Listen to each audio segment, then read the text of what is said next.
The landing craft touched down with a gentle thud, sending small plumes of iridescent dust swirling into the alien air. The sky above stretched endlessly, filled with swirling nebulas and the distant glow of twin moons casting an eerie light across the jagged landscape. Towering cliffs loomed in the distance, their surfaces glistening with strange bioluminescent growths that pulsed in slow, rhythmic waves. Commander Eva Strickland stood at the ramp, her helmet reflecting the surreal landscape. She took a deep breath, as much as her suit allowed, and stepped onto the surface of the exoplanet. The ground beneath her feet felt oddly soft, yet sturdy, like stepping onto an ancient, living thing. Behind her, Dr. Lucas Reese, a wiry man with an insatiable curiosity, followed closely, scanning the terrain with his handheld device. Atmospheric composition looks stable, he reported, his voice crackling through the comms. Oxygen, nitrogen, but there's something else. Some kind of organic particulate in the air. Private Daniel Kovic, the security officer, brought up the rear, his grip tight on the pulse rifle strapped across his chest. His eyes darted from one shadow to the next. "I don't like this place," he muttered. "Feels like we're walking into a trap." Eva knelt, running a gloved hand over a patch of the glowing flora that covered the ground. It pulsed slightly under her touch, as if responding. "This planet is alive in ways we can't even begin to understand," she said, wonder lacing her voice. "Let's stick to protocol. We gather samples, document our surroundings, and get out." Lucas pointed towards a towering structure in the distance, partially shrouded in mist. "That structure over there, it's artificial?" Eva followed his gaze and felt a shiver creep down her spine. "Then we're not alone out here." The trio moved cautiously across the alien terrain, their boots leaving faint impressions in the soft ground. As they approached the structure, the hum that had been present since their arrival intensified. It was subtle, just on the edge of perception, but growing stronger with each step. Lucas frowned at his scanner. "This signal, it's almost musical. A repeating pattern, intelligent design." Daniel shifted uneasily. "Intelligent means something made it. We don't know if they'll be friendly." Eva raised a hand, signaling them to stop. "We proceed carefully. Keep recording everything. If this structure is alien, it could hold answers to questions humanity has asked for centuries." The towering edifice loomed before them, its surface covered in strange glyphs that seemed to shift when viewed from different angles. Eva reached out, her gloved hand hovering just inches from the structure's surface. "Hold on," Lucas warned. "We don't know what kind of defenses it might have." Before Eva could reply, the ground beneath them vibrated. The glyphs on the structure pulsed with a sudden burst of light, and the hum escalated into a deep, resonant tone that rattled their bones. "Back. Back now," Daniel shouted, raising his rifle. But it was too late. The air around them thickened, and an invisible force pulled them forward, drawing them closer to the structure. Eva struggled against it, but her limbs felt heavy, as if the atmosphere itself had gained weight. "Something's interacting with our suits," Lucas gasped, frantically tapping at his wrist controls. The force released them suddenly, and they stumbled backward, gasping. The glyphs stopped glowing, but the sensation of being watched lingered. "We're definitely not alone," Eva muttered, looking up at the alien sky, now filled with swirling clouds that moved unnaturally. "Let's document everything and head back to the ship. We've seen enough." Lucas hesitated. "Commander, this could be the breakthrough of a lifetime. We need more time." Eva shook her head. "No. Something wants us gone. We're not going to push our luck. Let's move." As they turned to retreat, a shadow shifted within the mist beyond the structure, too fast to be human, too large to be ignored. Eva's stomach tightened. "We need to move. Now." The team retreated from the towering alien structure, their breaths ragged inside their helmets.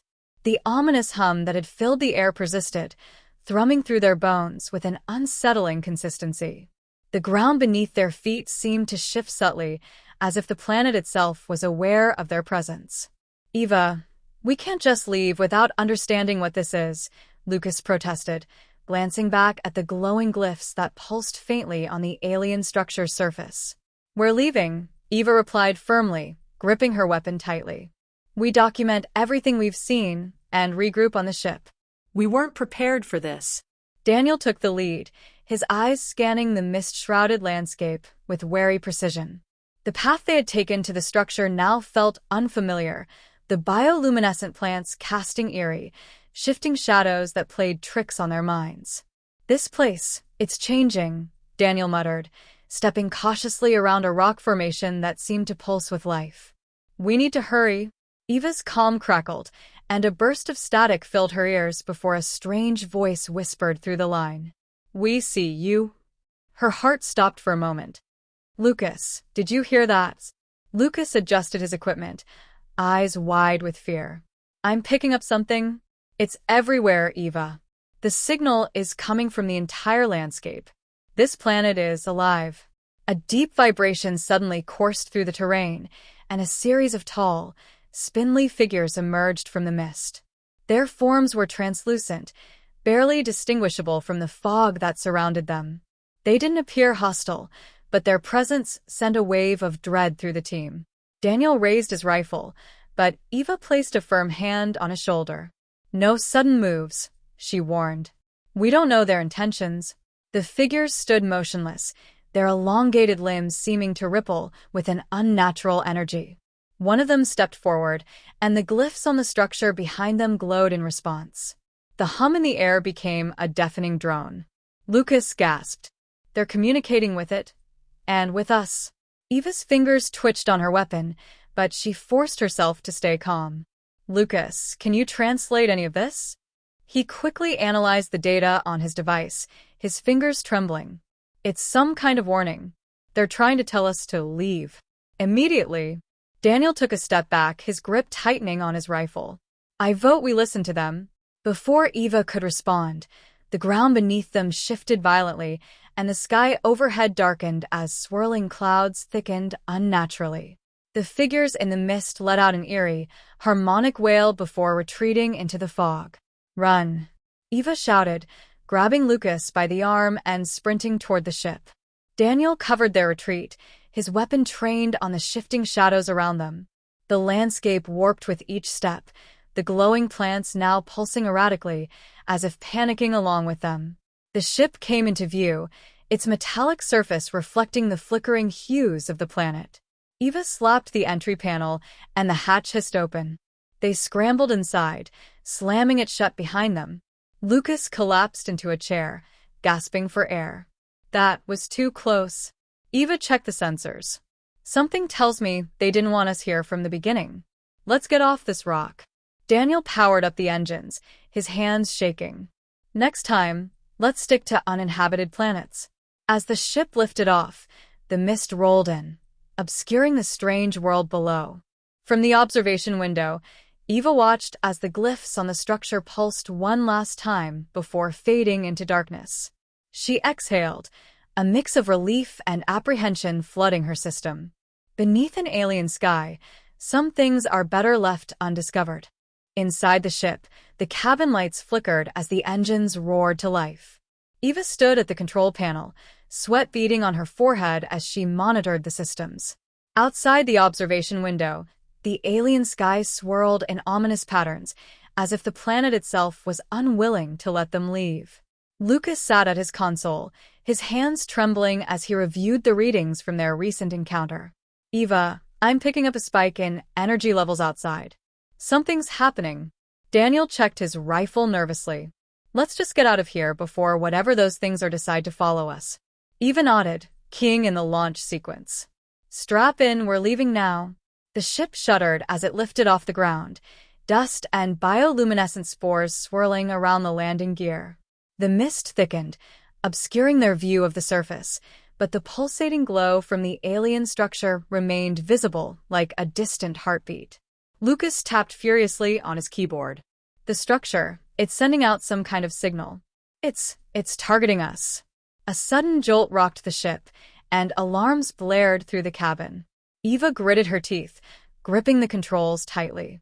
Hold on. Engaging thrusters. The engines roared louder, pushing the ship upwards. The alien mist swirled aggressively around them, tendrils of light wrapping around the hull like living vines. The ship groaned under the strain, metal creaking ominously. "We're losing power," Lucas shouted. "Something is draining us."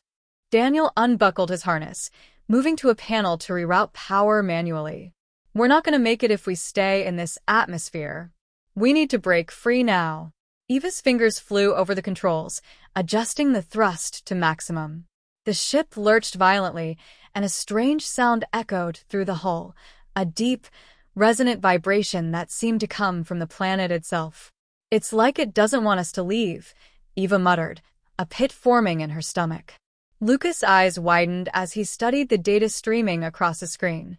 "Eva, we triggered something. This planet, it's not just alive, it's aware. It knows we're trying to escape." Daniel slammed a fist against the console. "Then let's give it something else to think about. Can we send a counter-signal?"